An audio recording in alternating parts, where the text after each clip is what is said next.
Recentemente, uma nova definição para a síndrome dos ovários policísticos surgiu.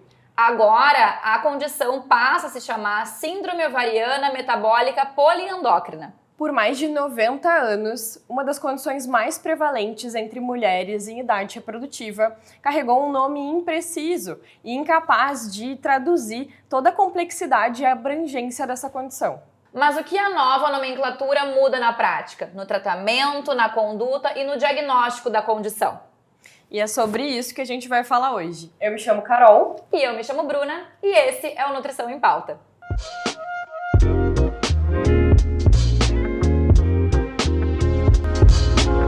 A SOP, ou agora Síndrome Ovariana Metabólica Poliendócrina, é uma desordem metabólica e endócrina complexa que afeta cerca de 1 em 8 mulheres em idade reprodutiva, representando cerca de 170 milhões de pessoas no mundo.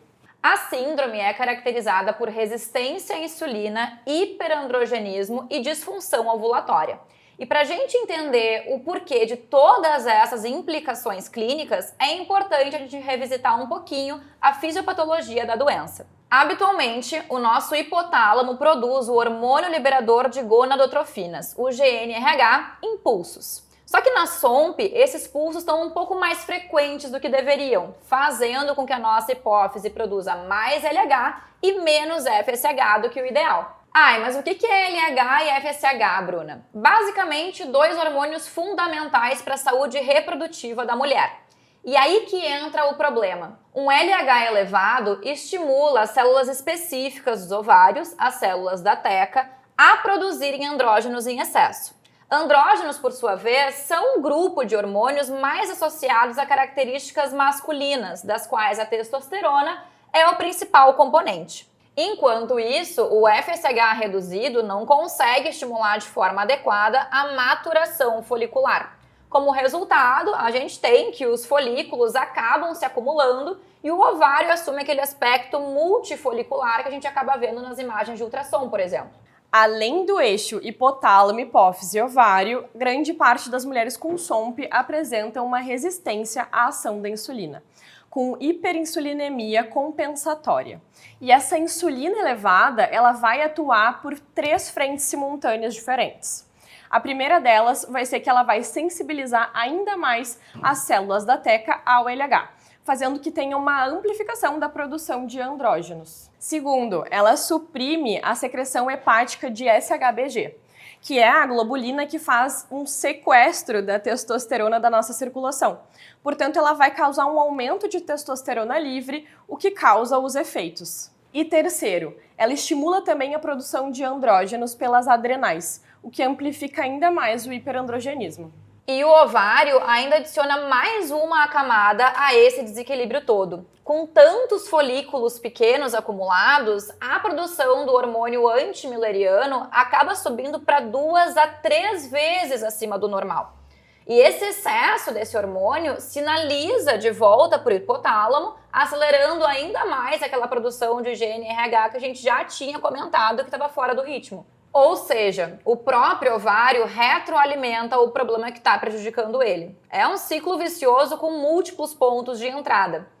Em resumo, a SOMP apresenta manifestações clínicas que vão muito além do ovário, as quais podem ser distribuídas em 5 domínios. O domínio endócrino e metabólico, com resistência à insulina, hiperandrogenismo, risco elevado para diabetes tipo 2 e associação com a doença hepática esteatótica metabólica. Domínio cardiovascular, com dislipidemia heterogênica, estresse oxidativo e disfunção endotelial, além de um maior risco para infarto e AVC comparado com mulheres que não têm a síndrome. Domínio reprodutivo, com oligoanovulação, infertilidade, irregularidade menstrual e também com risco aumentado para complicações gestacionais como pré-eclâmpsia, diabetes gestacional e prematuridade. Domínio psicológico, com depressão, ansiedade, transtornos alimentares e queda na qualidade de vida. E o domínio dermatológico, com acne, hirsutismo, alopecia androgenética, que por sinal são frequentemente os primeiros sinais que levam ao diagnóstico. Por isso, é uma condição multissistêmica, e esse é justamente o ponto central para a mudança de nome. Agora, do ponto de vista de diagnóstico da SOMP, ele é habitualmente realizado a partir dos critérios de Rotterdam e em mulheres adultas a gente consegue observar e diagnosticar quando pelo menos 2 dos 3 critérios estão presentes. Primeiro, oligoanovulação com ciclos irregulares ou ausência de ovulação. Segundo, hiperandrogenismo, seja de forma clínica ou laboratorial. Terceiro, morfologia ovariana multifolicular a ultrassom, ou uma elevação do hormônio antimileriano que passou a integrar formalmente os critérios diagnósticos da Diretriz Internacional de Manejo da SOP de 2023. E vale reforçar também que existem 4 fenótipos diferentes que influenciam diretamente nas condições associadas à SOMP. O nome Síndrome dos Ovários Policísticos surgiu em 1935 com base na aparência dos ovários ao ultrassom. Eles observaram estruturas arredondadas, múltiplas, e chamaram essas estruturas de cistos. O problema é que esses cistos não são patológicos, são folículos normais em desenvolvimento que acabam se acumulando porque a seleção do folículo dominante não está adequada. Além disso, o problema do nome também abrangia o foco em ovário, porque a síndrome nunca foi só em relação ao ovário. Como a gente viu anteriormente, ela afeta inúmeros sistemas. Quando o nome dizia ovários policísticos, ele sugeria que a síndrome era relacionada a uma doença ginecológica isolada, o que contribuiu para que a questão cardiometabólica fosse simplesmente subestimada por muitos anos. Em maio de 2026, foi publicado no The Lancet o resultado de um consenso global, onde 56 organizações participaram e concluíram que a partir de agora a SOP passa a se chamar Síndrome Ovariana Metabólica Poliendócrina. Poliendócrina porque ele afeta diversos eixos endócrinos, metabólica, porque o componente cardiometabólico é central, e ovariana, porque o ovário continua sendo o principal marcador clínico da síndrome. E aí vem a pergunta, o que muda na prática? Clinicamente, nada. Os critérios diagnósticos são os mesmos, o tratamento é o mesmo e a conduta clínica é a mesma. A doença não mudou, o nome só que se alinhou ao que ela já era. O que muda é o que o nome comunica. Um nome mais preciso tende a gerar um cuidado mais preciso. E como esse cuidado funciona, o que a evidência científica traz desse cuidado, é o que a gente vai explorar agora. Quando a gente entende que a síndrome possui um componente metabólico importante, a alimentação inevitavelmente começa a fazer parte do manejo. E o principal objetivo nutricional continua sendo melhora da resistência à insulina, saúde cardiometabólica, melhora da composição corporal quando necessário, redução da inflamação e melhora sustentável da qualidade alimentar. E isso é importante porque a internet transformou a SOP ou SOMP em um terreno cheio de protocolos extremos e muitas vezes com terrorismo nutricional. Hoje em dia é muito comum a gente ver recomendações de retirada do glúten, da lactose, dos carboidratos, sem uma indicação individualizada. Só que as evidências científicas, elas não sustentam essa generalização. O que a gente consegue observar na literatura é que padrões alimentares com maior qualidade global tendem a apresentar benefícios metabólicos mais consistentes.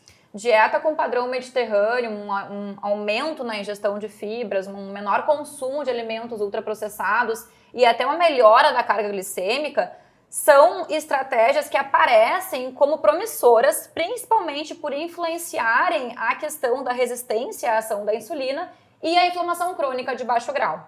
Além disso, algumas suplementações vêm sendo avaliadas, como o mioinositol, o ômega 3, a vitamina D e os probióticos, mas ainda com níveis de evidência variáveis, dependendo do desfecho analisado. Uma revisão guarda-chuva, feita com meta-análises de ensaios clínicos randomizados, publicada na Nutrition Reviews em 2023, teve por objetivo sumarizar o efeito das intervenções nutricionais em mulheres com SOP e avaliar também a força da evidência. Dentre essas intervenções estavam esses suplementos que eu mencionei, porém, de forma geral, a certeza da evidência dos desfechos avaliados variavam entre baixa e moderada.